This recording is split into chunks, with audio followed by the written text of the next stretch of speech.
촉구했습니다. 대책위는 오늘 기자회견을 열고 쿠팡이 택배 없는 날에 여전히 동참하지 않고 있다며 특히 사회적 합의에도 동참하지 않고 택배 노동자들에게 분류 작업까지 떠넘기고 있다고 지적했습니다. 오늘은 전국이 대체로 흐린 가운데 제주와 남해안 동해안에는 비가 오겠습니다. 내일도 제주와 남부지방, 충청권 남부에 저녁까지 비가 오겠고 강원 영동과 경북 동해안에는 오후까지 비가 오겠습니다. 지금까지 아나운서 박노원이었습니다. KBS 제1라디오 4시 경제 뉴스를 마칩니다. KBS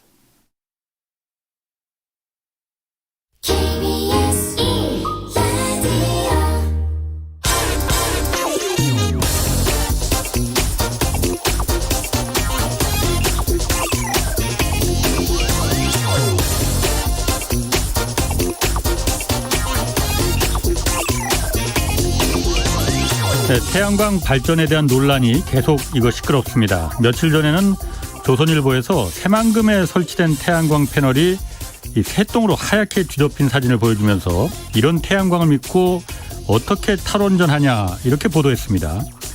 알고 보니까 연구용으로 임시 설치한 시설일 뿐 실제 발전 시설은 이렇게 새똥으로 덮이게 놔두지는 않는다고 합니다. 또 폭염이 절정에 달했던 7월 하순엔 태양광 발전량이 고작 1.4%에 불과하다고 이런 보도를 했는데 이 기사도 좀 엉터리였습니다. 전력거래소에서 그래서 오늘부터 실제 태양광 발전이 어느 정도 도움이 되고 있는지 일반에 지금 공개하기로 했습니다. 전력정보라는 앱, 이 전력정보라는 앱에 공개하는데 저도 한번 다운받아서 설치해봤더니 어제 같은 경우에는 전력 사용이 가장 많았던 때가 오후 2시더라고요. 오후 2시에 우리나라 전체 전력의 10.7%가 이 태양광 발전으로 생산됐습니다.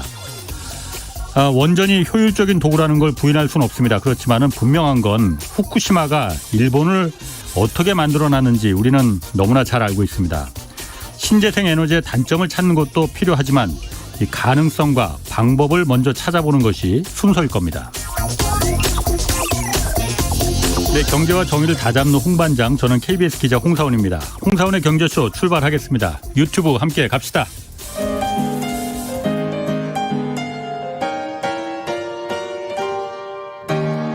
대한민국 최고의 경제 전문가와 함께합니다. 믿을 만한 정보만 쉽고 정확하게 전해드립니다. 홍사원의 경제쇼.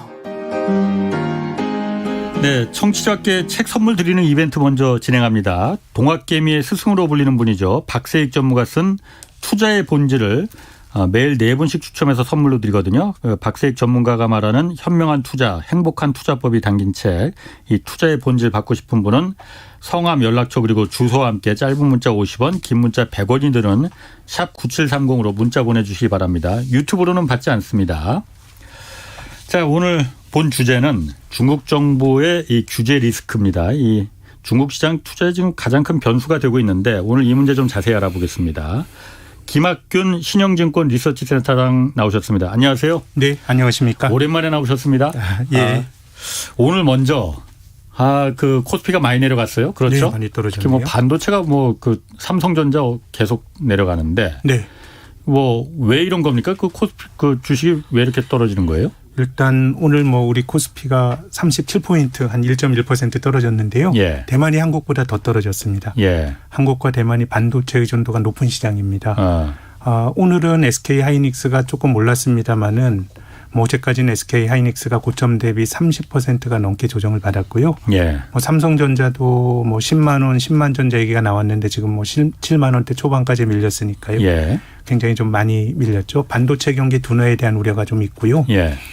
그리고 전반적으로 이제 글로벌 경기가 연말로 갈수록 좀 약해지지 않을까라는 우려가 있는 것 같습니다. 예. 이제 그러다 보니까 최근 한두 달 보면 한국, 일본, 대만, 중국 전부 제조업 중심의 국가들이거든요. 예. 반도체주 급락은 우리가 최근 며칠 동안 두드러지게 나타나는데 이미 조선이나 철강이나 화학 같은 주식들은 고점에서 한 대표주들이 20% 넘게 밀렸습니다. 그러다 보니까 반도체를 비롯한 전반적으로 이제 글로벌 경기 둔화 우려가 예. 한국을 비롯한 동아시아 증시에 투영이 되는 것 같고요. 예. 외국인들이 너무 많이 파네요. 오늘도 코스피 시장에서 2조 6천억 원 넘게 순매도를 하면서요. 예, 그 조금 어려운 시간을 보내고 있습니다. 외국인들이 파는 게 특별한 이유가 있는 겁니까? 아니면 그냥 뭐 앞서 말씀드린 것처럼 그 동아시아 경제는 제조업 중심의 경제니까요.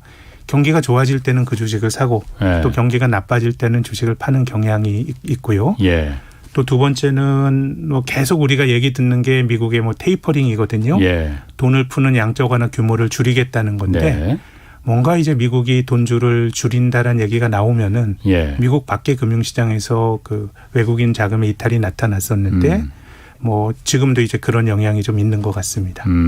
테이퍼링 영향이 좀 있을 수 있겠군요. 네.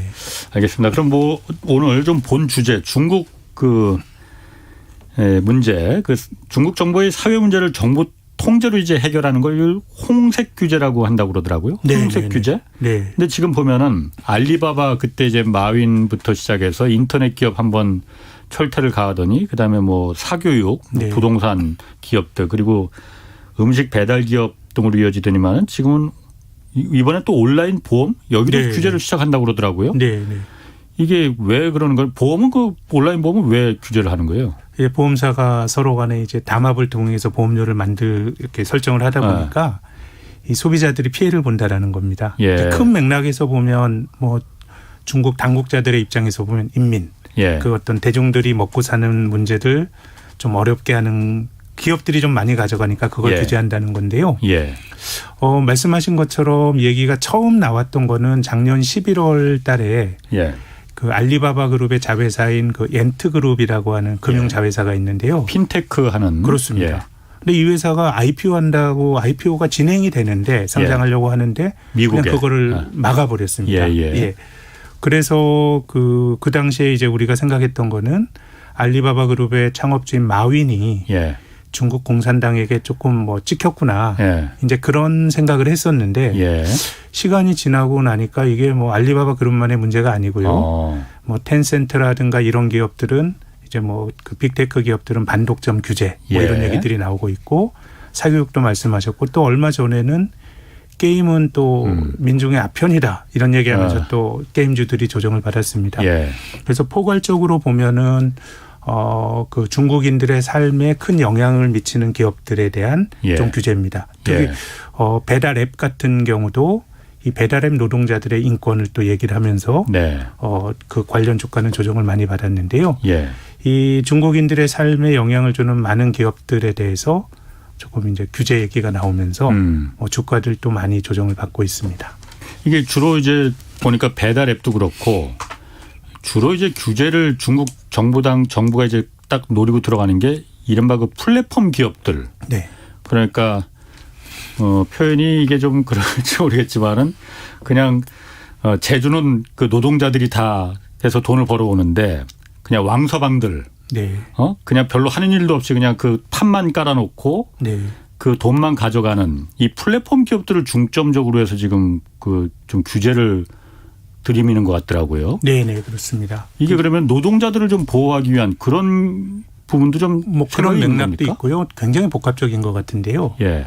이제 중국의 그 차량 공유 회사인 디디추싱이라고 하는 회사는 예.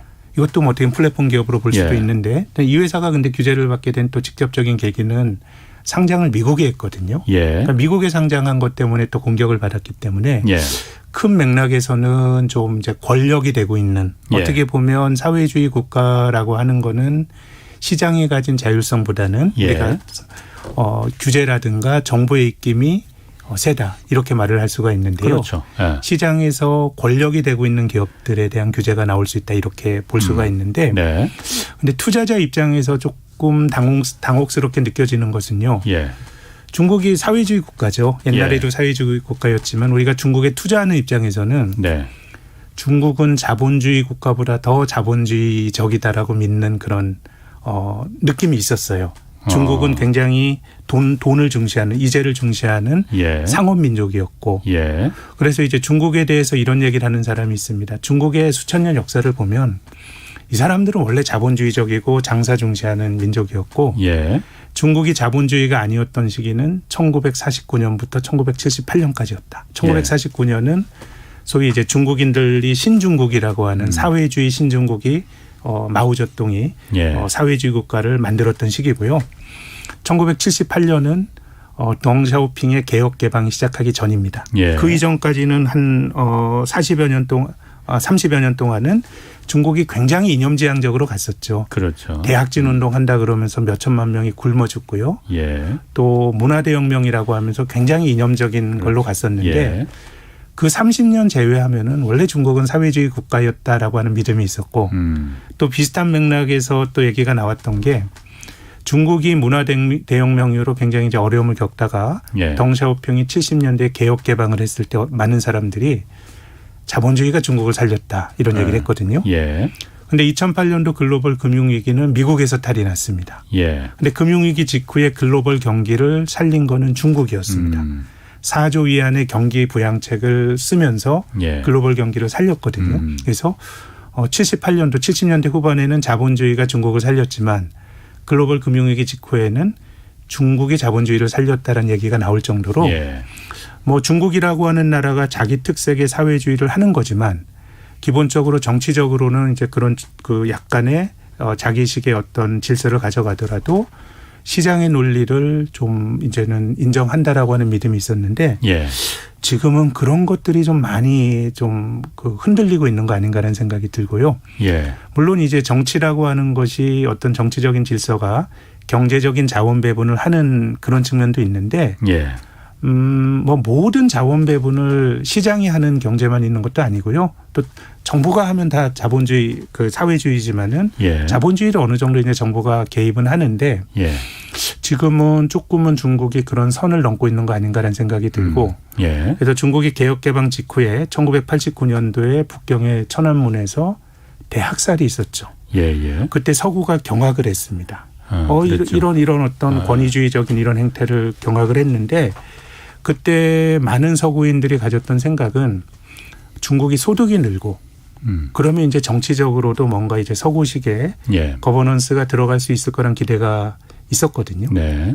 왜냐하면 이게 왜 중요하냐면 결국은 뭐 시장에만 맡기는 자본주의 없고 정부가 예. 어느 정도는 개입을 하지만 기본적으로 시장에서 자원 배분이 이루어지는 자본주의가 결국 성공할 수 있다라고 하는 게 예. 믿음이었거든요. 예.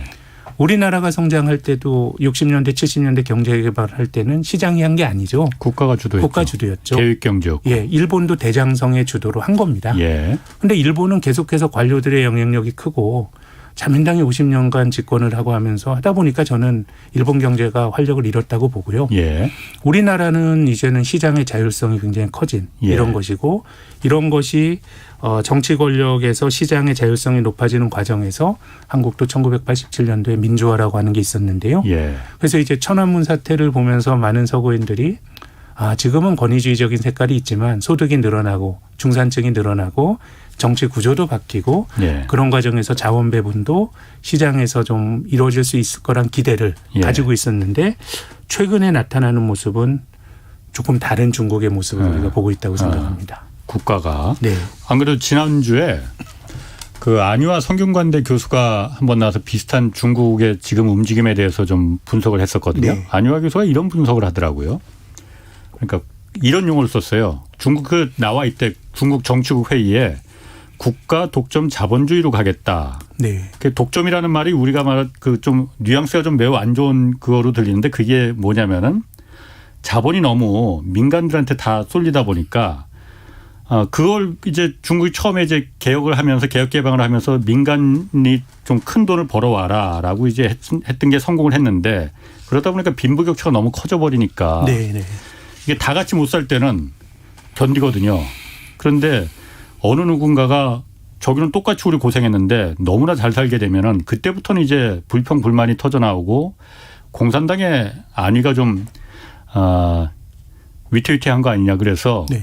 이른바 빈부의 격차를 줄이기 위해서 국가가 자본시장에 직접 개입을 하겠다라는 거로 이제 그 해석을 하시더라고요. 네. 그런 부분은 좀 어떻게 보십니까? 저도 그런 맥락을 있다고 생각하고요. 예. 중국 사람들이 또 그런 선택을 뭐 할 수도 있다고 봅니다. 예. 근데 이제 자본주의가 이제 영국과 미국식의 자본주의는 거의 시장에 맡겨두는 거잖아요. 예, 영국만 하더라도 뭐 그 사회 보장 체제나 이런 것들이 보수당이 장기 집권하면서 굉장히 아주 뭐 많이 허물어졌거든요. 예. 미국도 어떻게 보면 의료보험은 한국보다 더 낫다고 말하기 힘들고요. 예. 그렇지만 그런 어떤 자본주의가 있고 독일과 같은 자본주의는 약간 사회적 자본주의라고 부를 수 그렇죠. 있을까요? 조금 예. 이제 정부의 입김이 많이 들어가는데 독일 자체가 뭐 사회민주주의라고 하니까. 근데 그렇다고 하더라도 아주 네. 공적인 영역이 아니고 예. 최근에 중국이 보여주는 모습이 독일식의 자본주의라고 말하기도 힘듭니다. 훨씬 더 노골적인 예. 자원 배분에 대한 개입이 나타나고 있는 거기 때문에 예. 굉장히 서로 다른 모습이긴 한데 저는 중국이 조금 다른 길을 이미 가기 시작한 거 아닌가라는 생각이 드는 것이요. 예. 중국의 정치 권력이 이제 뭐 개혁 개방한 이후에 중국도 이 개혁 개방한 이후에 뭐 역사라는 게 중국 공산당의 이너서클이 있긴 했습니다만은 예.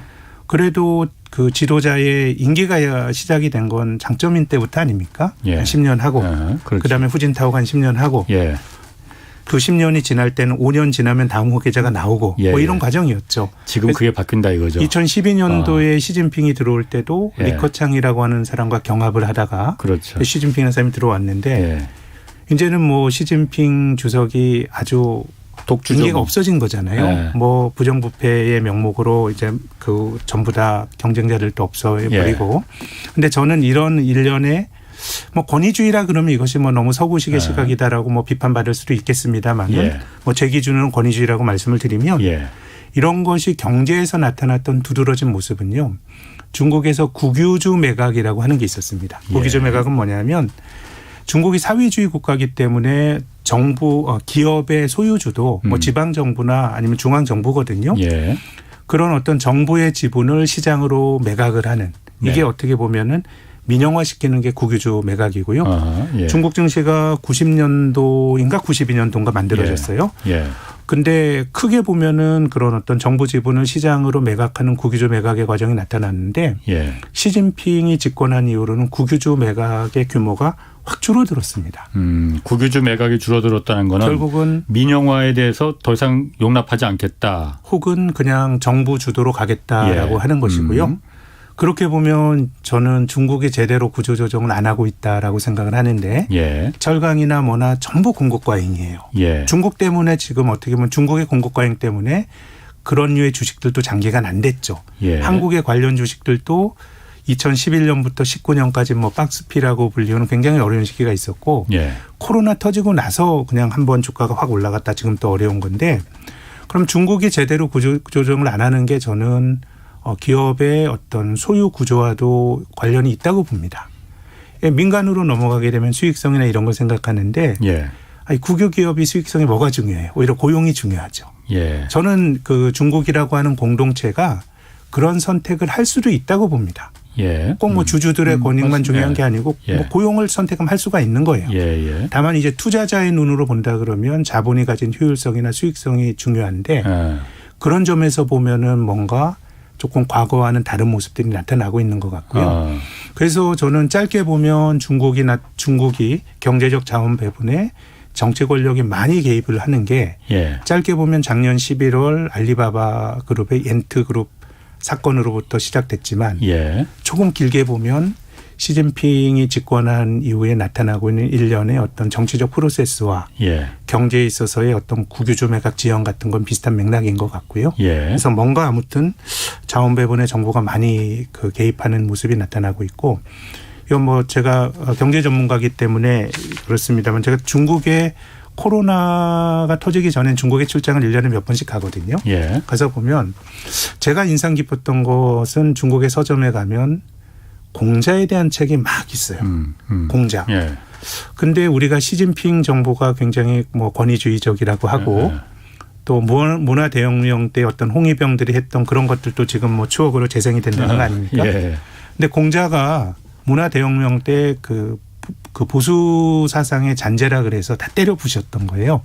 그럼 지금과 같이 약간 이념지향적으로 가는데 공자라고 하는 게 왜 그러냐라고 생각을 해보면 이게 서구식의 글로벌 스탠다드에 대립이 되는 정치적 지배 이데올로기로서의 공자와 맹제 사상을 차용한 거 아닌가.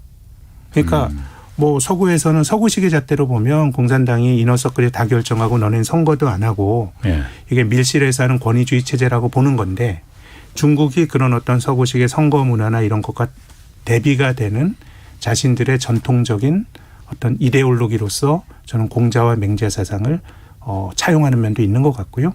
그래서 공자 학교라 그러나요? 공자 예, 학교라고 하는 있어요. 게 전 세계적으로 막 뿌리고 있잖아요. 예, 예. 그래서 제가 갖고 있는 느낌은 뭔가 좀 다른 길로 가는 거 아닌가?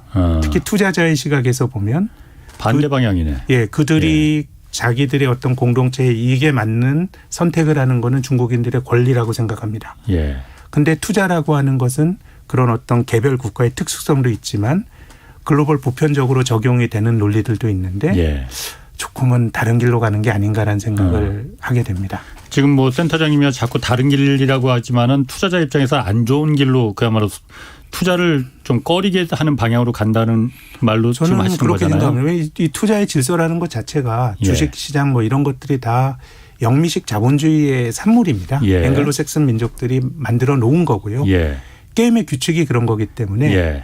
그래서 저는 주주들의 가치, 투자자의 가치가 뭐 가장 우선적인 가치가 아닐 수도 있다고 보는데 예. 시장에서 일하는 제 입장에서는 예. 투자자의 눈으로 보면은 저는 굉장히 부정적인 변화들이 많다고 생각합니다. 특히 주식 투자라고 하는 거는 본질적으로 기업이 돈을 잘 버는 게 중요합니다. 예. 중국은 고성장을 하는 나라입니다. 예. 중국이 6%대 고성장을 하는 나라고 작년 코로나 때도 거의 유일하게 플러스 성장을 한 나라거든요. 예. 우리가 10여 년 전에 그 한국 사람들이 중국 주식을 많이 샀죠. 2007년, 8년이니까 벌써 10년도 더 됐군요. 그때 중국 주식을 사려고 했던 한국의 투자자들은 중국이 이제 G2라 그러고 중국이 고성장하니까 내가 성장하는 나라에 내 돈을 묻어 그렇죠. 두자라는 기대였습니다. 예. 고성장 워낙 고성장 예. 국가였으니까. 그럼 그 판단이 맞았냐 틀렸냐 하면 예. 맞았어요. 예. 중국이 지난 10몇 년 동안 제일 고성장한 나라입니다. 예. 지금 성장률이 6%지만 지금 그 경제 규모가 대단한 큰 거죠. 나라에서 6% 성장하는 나라가 어디 있습니까? 예. 그리고 또 기업 이익 증가율을 보더라도 중국 상장사들의 기업 이익 증가율이 미국보다 좋았습니다. 예.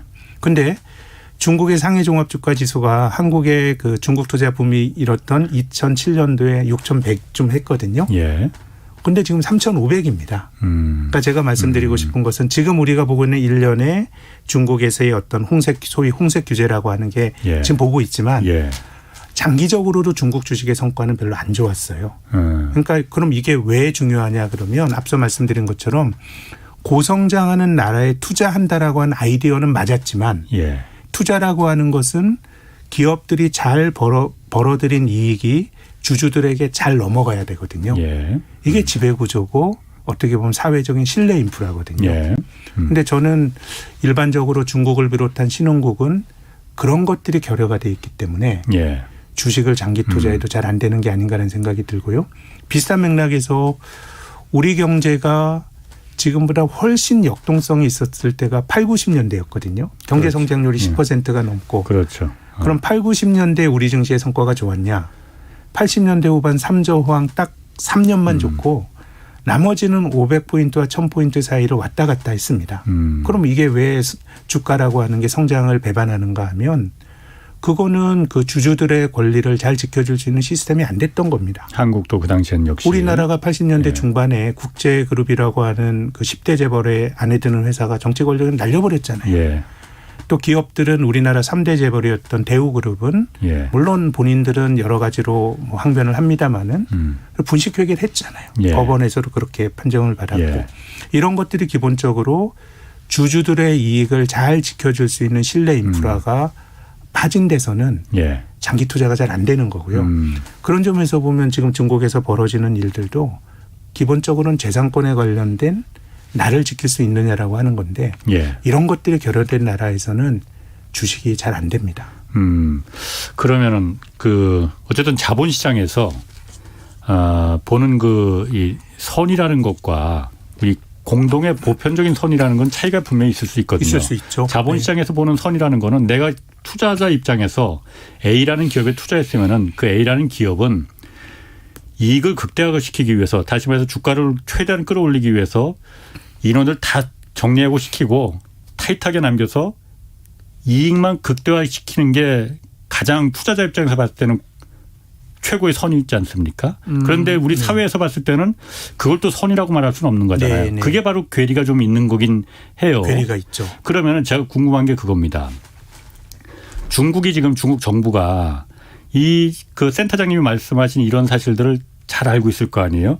외국의 투자자들이 봤을 때 중국의 기업들은 지배구조가 저렇게 주주들을 생각하는 그 구조가 아니다. 그러니 저기는 투자하는 게 굉장히 위험하겠네라는 걸 중국 정부도 잘 알 텐데 그럼에도 불구하고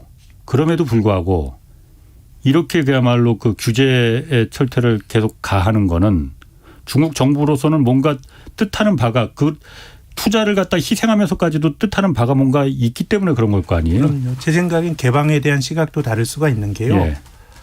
이 개발도상국이 대체로 금융시장을 개방하면서 뭔가 큰 사고를 당합니다. 예.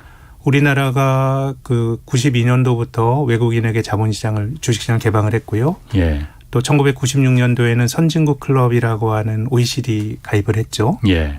그 97년에 외환위기를 맞았습니다. 네. 지금 우리가 말하는 개방, 지금 말씀하신 개방이란 게 대부분 금융경영에서의 개방이거든요. 예.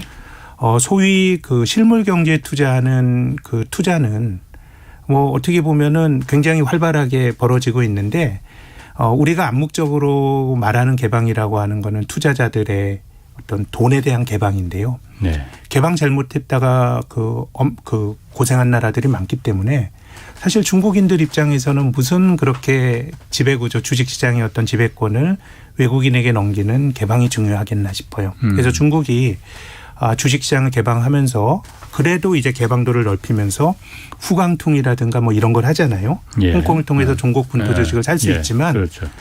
중국 주식에 대한 외국인 투자가들의 시가총액 대비 점유율이 4%가 안 됩니다. 우리는 한 30%가 넘어가는 예, 거니까. 맞습니다. 예. 뭐 중국 입장에서는 뭐 그런 식의 개방에 대해서는 조금 뭐 희생할 수 있다라고도 볼 수도 있는 것이죠. 4%밖에 안 된다. 네. 그것이 뭐 또 우리가 실증적으로 봐도 예. 뭐 우리가 개방화된 나라에서 서로 교류하고 사는 입장에서 뭐 폐쇄적으로 문을 닫는 게 꼭 좋은 거냐라는 거에 대한 논란의 여지가 있을 수 있지만 예. 1970년대 이전의 세상은요. 예. 금융위기가 없었어요. 돈과 돈의 이동이 별로 없었고 환율은 고정환율제였고 예. 근데 71년도에 미국이 이제 금태환을 없애는 그렇죠. 소위 브레튼 우즈 체제가 붕괴된 이후로 예. 금융이 돈과 돈이 다니면서 주기적으로 위기가 발생을 했거든요. 그렇죠. 뭐 그렇게 본다 그럼 저는 뭐 실물 경제 개방은 충분히 뭐 고려하는 게 좋다라고 보는데 예. 금융시장의 개방과 관련해서는 뭐 저는 다른 선택을 할 수도 있다고 보고 특히 2008년도 글로벌 금융위기가 난 이후로는 우리나라가 주가 지수가 그때 2000에서 1000까지 밀렸거든요. 예. 한국이 무슨 죄를 졌다고. 부동산의 부실은 결국은 미국에서 발생한 건데요. 예. 그래서 돈과 돈이 엮이다 보니까 2008년도 글로벌 금융위기가 난 다음에 토빈세를 부과하자. 돈이 막 오갈 때 세금을 부과하자는 얘기가 있었기 때문에 자본의 이동에 대한 예. 세금을. 그래서 뭐 우리가 자본시장의 개방이라고 하는 거는 선택적으로 할 수는 있지만 예. 그것이 일반적으로 말하는 것처럼 뭐 최대선은 아닌 것 같고요. 뭐 중국 입장에서 저는 뭐 그것은 다른 선택을 할 수 있는 예. 옵션이라고 봅니다. 그 중국 그 공산당 입장에서는 다른 무엇보다도 가장 최고의 목적은 어쨌든 체제 유지지 않습니까? 네네. 그런데 아까 말씀하신 대로 외국 자본이 지금 중국 증시에 들어온 게 4% 정도밖에 안 되는데 이 자본을 갖다 민간에 전격적으로 그냥 넘겨줘 버리면은 빈부의 격차가 지금 중국에서 잘 사는 사람들은 정말 상상도 못할 정도로 네. 부자거든요. 네. 못 사는 사람들은 정말 찢어지게 가난하고 네. 이 격차가 결국은 체제를 위협할 수 있다. 네. 뭐 이거는 안유아 교수가 비슷하게 이 말을 했기 때문에 제가 좀 제가 그 부분은 공감이 되더라고요. 네. 체제를 위협할 수 있는 부분은 우리가 자본에 그야말로 그 투자를 못 받는 한이 있어도 그거는 막아야 되지 않겠느냐라는 네. 게 중국 공산당의 생각 아닐까. 그럴 수 있죠. 중국 공산당의 안위가 가장 우선이니까. 또 자본주의에서도 마찬가지입니다. 우리가 뭐 ESG라고 하는 환경과 사회와 또 지배구조를 생각하는 투자를 해야 된다라는 것도 있고 예.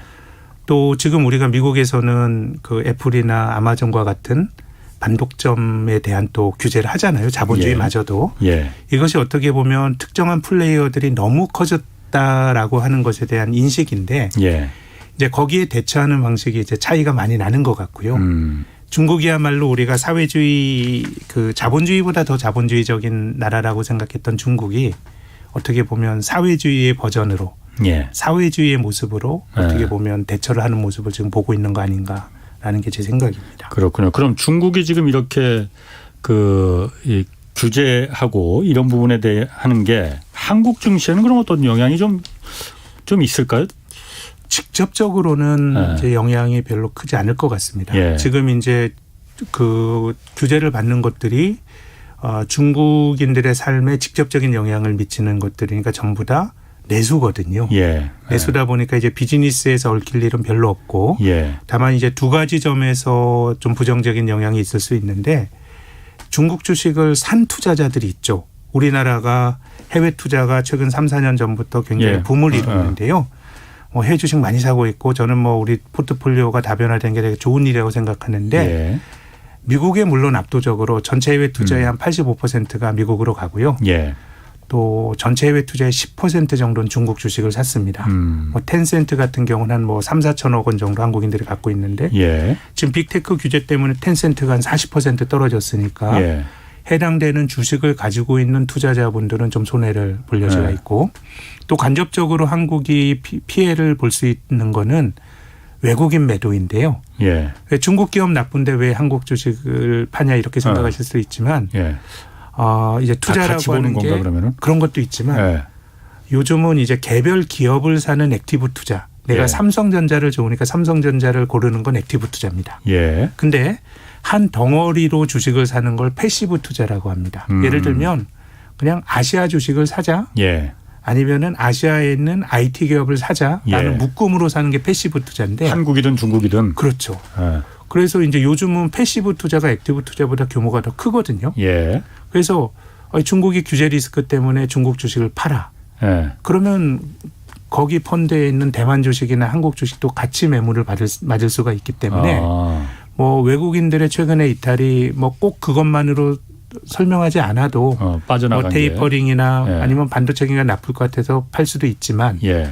그런 식의 패시브 투자는 중국 때문에 한국도 덩달아서 매물에 노출이 될 가능성은 충분히 있다고 봅니다. 아까 뭐 너무 그냥 갖다 붙이는 건지 모르겠지만 오늘 외국인들이 그렇게 아까 너무 많이 판다고 하셨잖아요. 네. 그런 것도 이런 패시브 투자 이런 거 영향이 있을 수 있는 거예요? 뭐 그런 것 플러스 오늘 뭐 어쨌든 반도체를 많이 파니까요. 반도체 업황 둔화에 대한 우려가 가장 직접적인 이유라고 봐야 되겠죠. 그렇구나. 그럼 아까 말씀하신 것 중에 제가 그것도 참 인상 깊었어요. 그러니까 우리나라 한국 같은 경우에도 뭐 80년대 90년대 그러니까 국가 주도의 계획경제 시절 때 성장은 그야말로 성장률이 그때도 막 우리나라 10% 가까이 막 됐었잖아요. 네, 10%가 넘었죠. 그런 고성장 국가였는데도 주식시장은 네. 그걸 반영하지 못했었다는 거. 네. 그리고 중국이 지금 그렇다는 거잖아요. 네. 그럼 또 다른 나라들도 대개 이렇게 그 신흥국들 같은 경우도 다 비슷합니까? 그런 게? 네, 다 그렇습니다. 대체로 그렇습니다. 그래요? 우리가 고성장하면은 그럼 고성장한다고 해서 그 나라에 이렇게 그 투자하고 그러는 게 꼭 성공한다고 볼 수는 없겠네 그러면은요. 그렇죠. 저는 그것이 투자자들이 꼭 고려하셔야 될 부분인데요. 예. 이제 고성장하는 나라나 기업을 찾는 건 되게 중요한데 예. 그 성장의 과실이 주주들에게 넘어오는 또 사회적인 인프라도 되게 중요합니다. 예. 원래 주식이라는 게 원래 그렇게 출발을 했습니다. 예. 우리가 이제 그 투자에서 금융자산에 대한 대표적인 투자 대상이 되는 금융자산은 주식과 채권이 있습니다. 예. 주식과 채권을 제외하면 전부 대체 투자라 그럽니다. 부동산, 원자재 전부 대체 투자거든요. 예. 그러니까 주식과 채권이 어떻게 보면 가장 역사가 깊고 대표적인 투자 대상이 되는 금융자산인데 채권의 역사는 5,000년대입니다. 예. BC 3,000년 바빌로니아의 때도 채권에 대한 기록이 있대요. 근데 주식의 역사는 주식회사의 기원은 1600년대 초에 동인도 회사입니다. 네덜란드 동인도 회사가 500년 정도가 채 안 되죠. 예. 그럼 왜 채권은 3000년이고 주식은 500년도 안 되냐? 예. 주식이 복잡해서 그래요.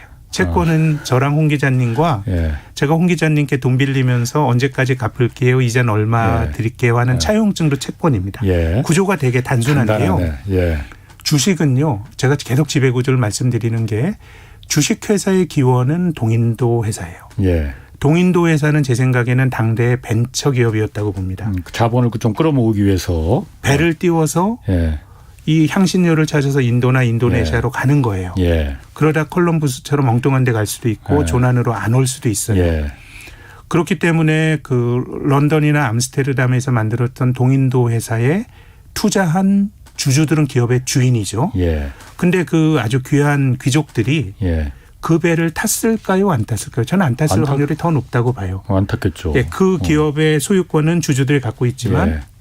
배를 운영하는 건 선원과 선장입니다. 예. 자, 그럼 주식과 채권이 다른 거는 채권은 이해 당사자들 간에 딱 그냥 결정이 되는데 주식은 주인이 배를 운영하는데 개입하지 않아요. 이걸 경영학에선 대리인 이론이라 그럽니다. 예. 그러면은 이제 동인도 회사에서 중요한 거는 인도에서 향신료를 가지고 오는 선원과 그 선장이 그걸 빼돌리면 안 돼요. 예. 그 사람들은 고용되고 월급 받는 거고요. 그걸 잘 가지고 와야 되거든요. 예. 근데 선원과 선장이 빼돌리면 이게 네. 지배구조의 문제예요. 그렇기 때문에 이 주식시장에 투자하시는 분들은 공시제도라는 거 아마 아실 겁니다. 아, 그렇죠. 예. 기업이 중요한 사실을 공시 안 하면은 페널티를 받거든요. 예. 그 공시제도는 기업을 운영하는 사람들이 기업의 주인인 주주들 예. 혹은 투자를 고려하고 있는 예비 주인들에게 잘 알리라는 거예요. 그래서 그것은 투자자들에 의한 경영진이나 그 기업에 종사하는 사람들의 감시 제도가 공시거든요. 예. 이제 그런 관점에서 보면 지배구조가 얼마나 중요하겠어요. 그렇죠. 브라질, 러시아, 예. 한 10여 년 전에 중국과 더불어서 브릭스 펀드라고 하는 게 인기를 끌었습니다. 예. 근데 변변한 나라가 인도밖에 없어요. 인도도 최근 한 5, 6년이 좋았는데 인도가 좋았던 거는 나중에 말씀드리고요. 브라질은 한 50% 10년 전 비해서 급락을 했고요. 예. 러시아도 10년 전과 주가가 똑같습니다. 한 마이너스 2%고 중국도 2007년 고점 대비해서 지금 절반 조금 넘는 수준이니까 우리가 8, 90년대 고성장했을 때 주가가 잘 못 올랐던 것과 비슷한 일이 그 각광을 받고 있는 신흥국에서도 나타나고 있다고 봐야 되죠. 이게 포괄적으로 보면 저는 지배구조의 문제가 있고 또 한 가지 더 말씀드리고 싶은 거는 예. 경제가 고성장하는 나라에서 주식이 잘 안 되는 경제적 이유는요. 예. 기업들이 주식시장에서 자금을 너무 많이 조달하기 때문입니다. 너무 많이 조달하기 때문에 예, 이게 어떤 의미냐면요. 모든 자산 가격은 수요와 공급에 따라 결정이 되거든요. 예. 수요가 많으면 올라가고요. 예. 공급이 너무 많으면 주가가 떨어집니다. 예. 그럼 주식에서 공급은 뭐냐? 주식 그 자체가 공급인데 예. 주식시장 밖에 있던 기업이 IPO를 통해서 시장에 들어오는 게 공급입니다. 예. 예. 또 기존의 기업이 유상증자를 통해서 자금을 조달하는 것도 공급입니다. 주식 수가 늘어나니까 그렇죠. 예. 그러면은 경제가 고성장하면 기업들이 돈 벌 기회가 너무너무 많으니까 예. 주식시장에서 자금을 조달하고자 하는 욕구를 많이 느낍니다. 예. 우리나라 8, 90년대에도 아마 국민주 공모 이런 거 기억하실걸요? 뭐 한전이나 KT나 예. 포스코나 포스코도 국민에게 또, 나눠주고 예. 예. 다 이게 어떻게 보면 지분의 분산이나 부의 분산도 있지만 예. 기업들이 다 자금 조달을 하는 거거든요. 아. 그러니까 굉장히 아이러니한 게요. 주식시장이란 건 원래 그러라고 있는 거예요. 그렇죠. 기업들에게 자금을 그렇지. 조달해 주라고. 예. 예. 근데 역설적으로 투자하는 사람들은 새로운 기업이 계속 들어오면서 주가는 못 올라가는 거예요. 예. 근데 성장이 조금 둔화되면 어떤 일이 발생하냐. 우리도 투자하라 그렇게 얘기를 하잖아요. 예. 근데 경제가 이제 성숙되면 돈 벌 기회가 별로 없어져요.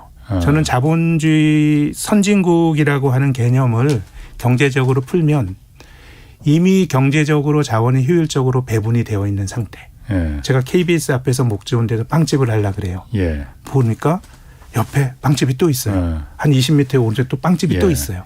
그러니까 추가적으로 자본이 투입이 되더라도 효율이 떨어지는 거죠. 일반적으로 선진국은 성장률이 낮고 예. 자본의 효율이 떨어지는 건 그것 때문이거든요. 주변에 빵집이 하나도 없어. 네, 그러면 뭐 하면 돈을 버는 거예요. 예, 우리가 8, 예. 90년대처럼. 예. 그러니까 우리가 과거에 이 대학을 졸업하지 않은 상고 출신의 대통령 두 분을 뽑았잖아요. 예. 그게 정책 선거는 상관없이 예. 한국 사회 역동성의 표현이었다고 봐요.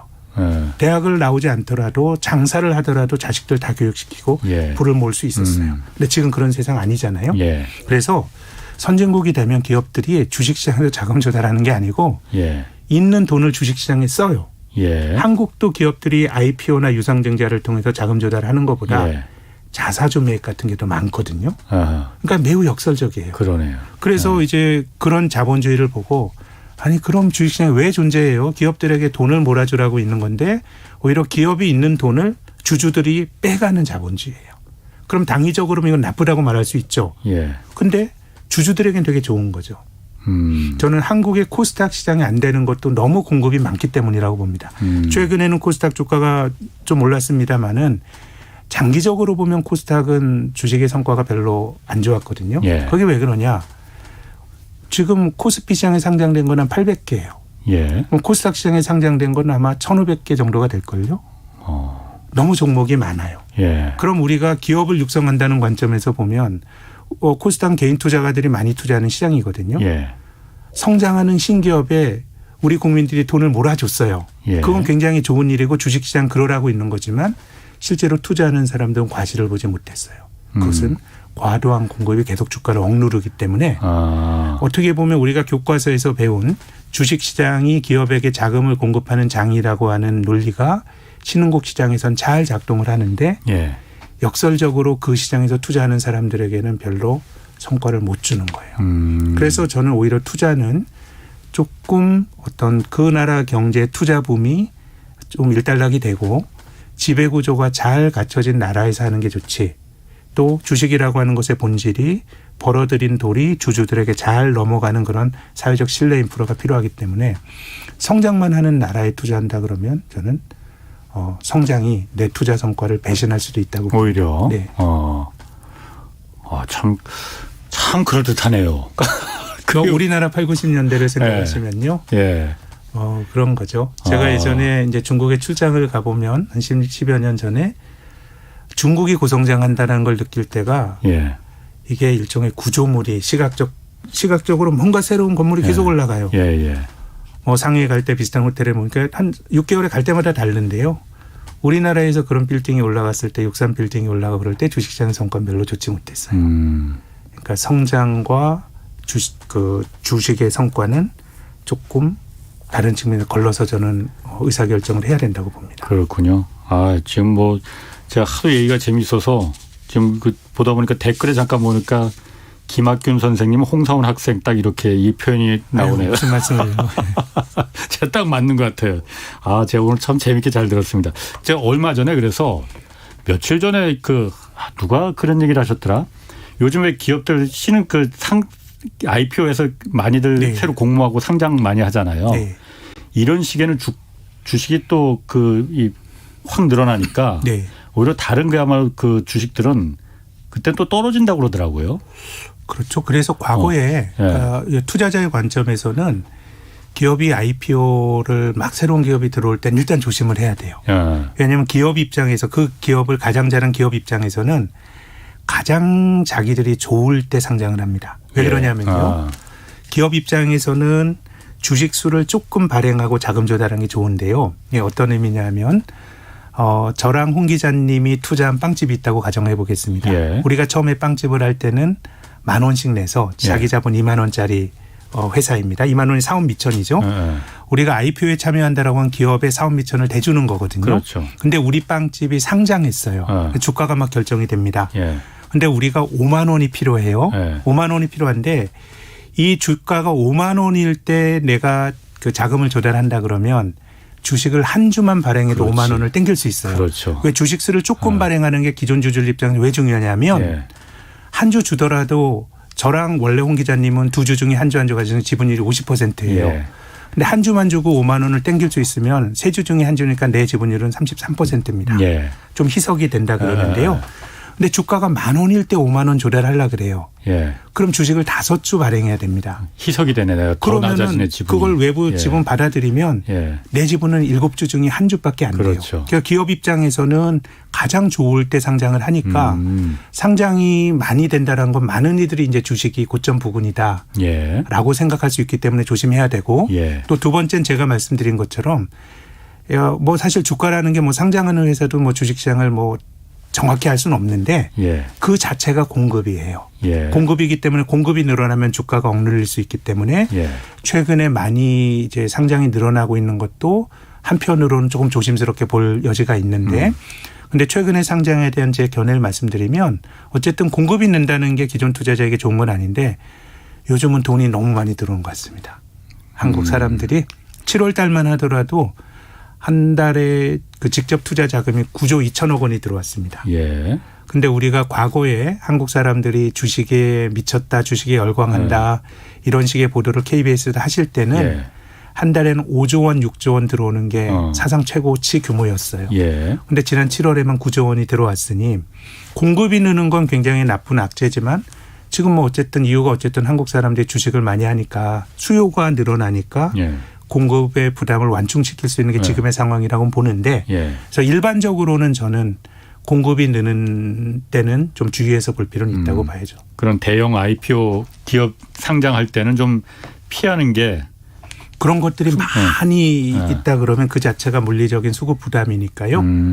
그래서 그렇군요. 이제 우리나라가 올 들어서 올해 작년에 좀 올해 특히 이제 공급이 많지만 예. 중국은 너무 공급이 많아요. 6% 성장하는 경제니 돈 벌 그렇군요. 기회가 상대적으로 얼마나 많겠어요.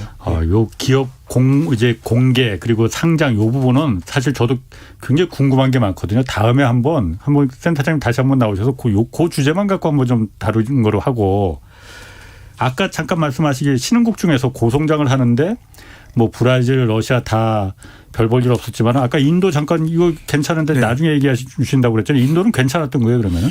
인도도 한 10여 년 전에 이제 한국 예. 사람들이 글로벌 투자를 할 때 예.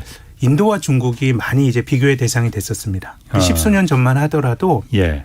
인도를 안 쳐줬어요. 예. 인도 민주주의 한다고 그러지만 비효율적이고 예. 또 언어도 많이 뭐 다르고 예. 한 굉장히 어떻게 보면은 좀 비효율적인 국가였고 중국은 이 사람은 사회주의지만은 이 나라는 자본주의자보다 더 자본주의적이고 아주 똑똑한 공산당이 방향을 잘 잡고 있다고 생각을 했는데요. 예. 최근엔 중국이 이것이 뭐 중국이 가는 길이 뭐 나쁘다 이거는 뭐 가치 판단의 문제고 투자자의 관점에는 어쨌든 다른 길로 가는데 최근에 인도는 글로벌 스탠다드라고 하는 쪽으로 완전히 들어온 것 같아요.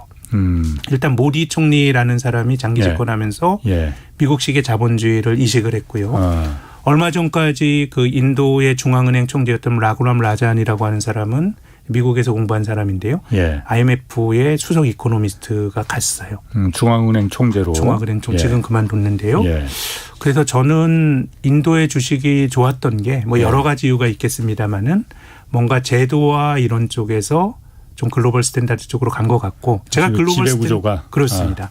이 글로벌 스탠다드라고 말했지만 예. 또 냉소적으로 말하면 이게 뭐 무슨 글로벌 스탠다드야 미국식의 룰이지라고 비판할 수 있는데 예. 자본시장 자체가 그들이 만든 룰이니까 예. 여기서 게임을 한다 그러면 거기서 맞는 투명성이나 거기에 맞는 제도적 기반이 마련돼야 되는데 저는 브릭스 중에서 인도의 주가가 특히 모디가 들어와서 주가가 많이 올랐던 거는 어떤 사회 전반의 지배구조가 예. 바뀐 측면이 저는 분명히 있다고 봅니다. 그럼 그 브릭스 중에서 신흥국 중에서 인도가 가장 두드러지게 좀 주식시장 면에서 봤을 때는 네. 그 투자자 입장에서 봤을 때 좋았다 이렇게 그럼요. 판단하는 예, 거군요. 2007년도 한국 사람들이 브릭스 투자 붐이 있었을 때 중국은 그때의 고점 대비 절반 조금 넘는 수준이고 뭐 브라질은 그때 대비 반토막이고요. 그러면은요, 제가 궁금합니다. 네. 그럼 인도가 그럼 투자자 입장에서 봤을 때 그 주식 시장이 네. 그 지배 구조를 개선해서 선진 그 지배 구조로 바꿔서 좋았다 하면은 인도의 전체적인 어떤 그 산업 구조 이런 거에도 플러스가 됐습니까? 그런 부분이? 그건 제가 조금 더 공부를 해서 말씀을 드려야 되겠네요. 예. 제가 사실 이게 아까 모두도 말했지만은 자본시장에서 좋은 것과 네. 공동회선 산업에서 좋은 것과 네. 이게 좀 괴리가 항상 있더라고요 보니까. 그럼요. 저는 뭐 그것은 사회적 취사 선택의 문제이고요. 예. 저는 뭐 우리가 혹은 어떤 나라가 주주들의 이해관계 말고 다른 선택을 할 수 있다고 봅니다. 그런데 이제 투자자의 눈으로만 이제 말씀을 드린 것이고요. 예. 그것이 그 공동체의 가장 중요한 선이라고 말씀드리고 싶은 생각은 없습니다. 맞습니다. 자, 그러면 간단하게 신흥국에 대한 투자 뭘 좀 봐야 됩니까? 저는 중국 같은 데는 변동성을 사야 된다고 봅니다. 어떤 의미냐면 주식은 사서 못 얻으면 계속 올라간다라고 생각하실 수 있는데 신흥국은 그러지 않을 수가 있고요. 우리나라가 500과 1000 사이 박스권에서 90년대 내내 왔다 갔다 했는데 여기서 적립식 투자한다 그러면은 평균이 750이잖아요. 2, 3년에 한 번씩은 1000까지 가니까 또 20%가 넘는 기회가 나올 수 있어서 예. 중국은 돈을 묻어두기보다는 타이밍을 사야 되는데 예. 근데 그 타이밍을 뭐 누가 알겠어요. 예. 그래서 저는 저도 그렇게 하고 있는데 중국 펀드나 ETF나 이런 쪽에 나누어서 투자하다 보면 2, 3년에 한 번은 기회가 오니까 그렇군요. 그런 식으로 투자하시는 게 어떨까 조언을 드리고 싶습니다. 예, 오늘 말씀 감사합니다. 지금까지 김학균 신영증권 리서치센터장 함께했습니다. 고맙습니다. 감사합니다. 자, 오늘 그 박세익 전무 책 투자의 본질 받으실 분들입니다. 김영준님, 이장표님, 위지혜님, 정재훈님. 명단은 홈페이지에 좀 올려놓겠습니다. 자, 내일 오전 11시는 유튜브로 경제쇼 플러스 업로드됩니다. 이번 주에는 지구본 연구소 최준영 박사님 함께 모셔서 나홀로 불황에 속 끓이는 일본 경제 속사정 이것 좀 자세히 알아보겠습니다.